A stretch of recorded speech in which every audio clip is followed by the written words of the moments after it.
Hello everyone, thank you so much for being here. This is Jason from Primetime Aquatics. About a year ago, it's hard to believe, it's been over a year, we set up the 125s there right behind me and we put in some Oase Biomaster 850 thermal canister filters. I did a full unboxing. That video is in the upper right hand corner as well as in the description below, but now it is time to talk about how these filters did after over a year. Let's go take a closer look. So we've actually got the Oase canister filters in 3 tanks. We have this 125 right here. That's an 850. And then we have another 850 in this tank right here. And then if we come back around to our duckweed 50-gallon lowboy, we have a smaller Oase Biomaster here. So that's what we have filtering these 3 tanks. And what I want to do today is talk a little bit about, well, how well did they do? Well, after a year, I'm very, very happy with these filters. I think they've done a great job. Now, I purposely left them in a state of maybe disarray. I haven't touched them in probably, well, at least a couple of months. And I did that because I wanted to show you a really cool feature about these particular filters. Now, I will have an Amazon affiliate link down in the description below if you want to purchase them, you want more information about them. But this is a great filter. It has a really nice amount of flow. Again, these are on 125s. This is our Nano 125, and so I would say this is a tank that is more lightly stocked than most 125s would be. And then, of course, over here, and I just fed these fish, and so this tank is actually about as dirty as it can look. All right, so I just fed these fish. We've got our big clown loaches in here. We've got some geophagus that like to stir up a lot of stuff in the sand.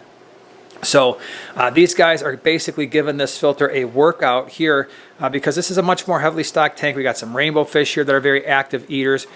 So that's what's going on. Now let's go ahead and take a closer look. I'm going to go ahead and remove our fish tank filter cover, and you can see down here, let me turn the light on the camera. There we go. And so there it is. That is the Biomaster 850. It's a big canister filter. It's very tall. So you can see this is the stand for the 125, and it's pretty much taking up most of that stand. So first thing that I love about this filter, before we go ahead and open it up and I show you some of the features, it's a very, very quiet filter, extremely quiet, and I absolutely love that. It's 100% necessary when we're talking about the noise level in the gallery because, as you know, if you've been watching the channel for a while, this is the backdrop for our live streams. I can't have filter noise going on in the background.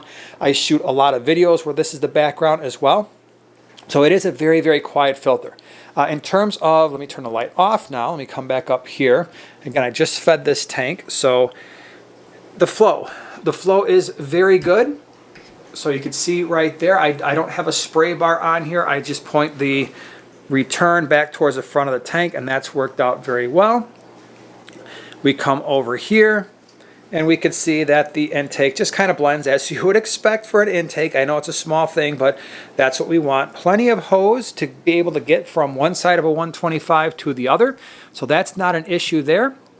Now, again, maintaining this filter is probably the #1 thing. If you hate maintaining canister filters, as I do, this is the filter for you. There is no easier canister filter to maintain than this one, and let me show you why. And so what we're going to do is I'm going to go ahead and I'm going to unplug this. Now, this is the Biomaster, sorry for the bad picture there, but I'm trying to sit down while I'm doing this. This is the Biomaster 850, which means thermal, which means it also has a heater. So there's 2 plugs back here that we have going on, and so I'll unplug this and unplug this. I unplug 2 things. So I unplug the heater and I unplug the filter itself. Now, to maintain this filter, like I said, it's the easiest thing in the world because all we have to do is we're going to go ahead and turn this way, and that is going to allow us to take this part up here off, and so our hoses can come off, and then this whole thing, if we want to, we can pull it out, and we kind of have to in order to clean this thing. So I'm going to need 2 hands to do that, so I'm going to pause real fast. I'm just going to, again, once you loosen this thing just turns and pops right off. I can't do it with one hand. I'm going to pull this out. It's a little bit heavy, so I can't do that with one hand, and I'm going to show you the really cool thing. Like I said, that took all of about 2 seconds. It's just this lever turns once it does, this top part pops off. Now, the really cool thing is the Oase Biomasters have a pre-filter, and that is what makes cleaning these canister filters really easy, because all I have to do is now turn this part, and this whole thing, which is a pre-filter, comes right out. Now I'm going to need a bucket, so let me go get that. All right, so you do have to take this out from underneath the aquarium because this pre-filter is rather long, as you can see here. So I'm just going to go ahead and put this in a bucket right here, and I'm going to take it over to the sink, and I'm going to show you what this pre-filter looks like. All right, so taking this pre-filter off is really easy. It's just got these two little notches right here, so this top piece basically pulls right off. All right, so it's been a couple months, and this is on the nano tank. I just pulled the pre-filter off. You can see all the dirt. Going to get noisy in here, sorry. But we just go ahead and we take these things and we squeeze them off in the sink, yes, in the chlorinated tap water. I've done a million videos on why that's okay to do.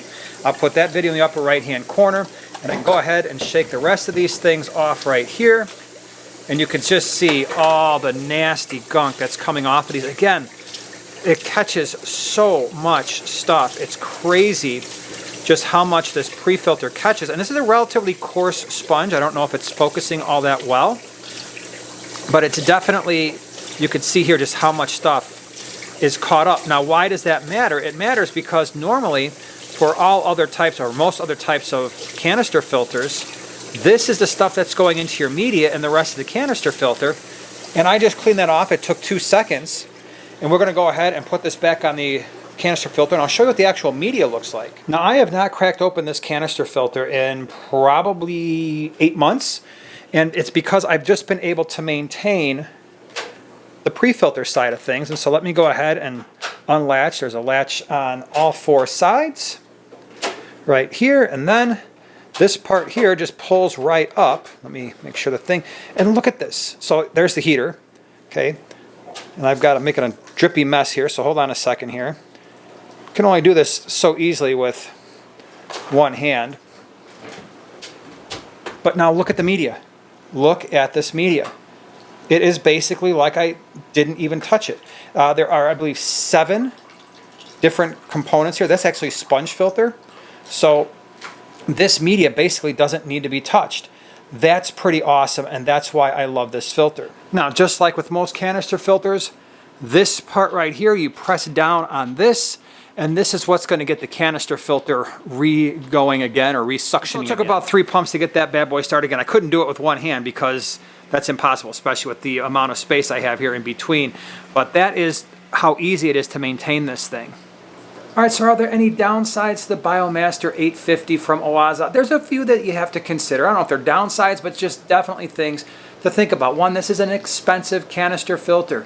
It is a very high quality canister filter. Like I've already said, it's really, really quiet.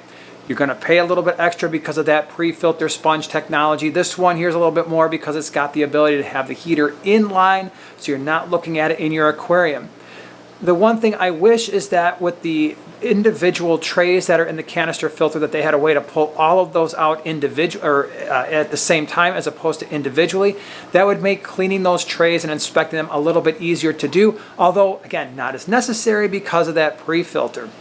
The other thing I wish is it pushed through just a little bit more water, especially for the 125s, especially if you're going to have a really heavily stocked tank, like maybe an African cichlid tank or something like that. It's working out great for our setups, but I could definitely see if you've got a really, really heavily stocked 125, there might not be enough flow for those types of setups. But for most normal ones, it's going to work out just fine. I do like the fact that the ability to restart the canister filter after maintenance is easy. That blue push button, a lot easier to use than some of the other canister filter restart buttons, so to regain that suction. So that's really, really nice. But great filter overall. Would I put them in these tanks again? 100% absolutely yes. Again, if you want more information, check out that Amazon affiliate link. And if you want more information on the unboxing we did originally, so you can see a lot more of the filter, check out that video in the upper right-hand corner. If you want to see the other canister filter we have in the fish room, the Fluval 407, check out that video in the lower right-hand corner. Thanks so much for being here. We'll see you in the next one.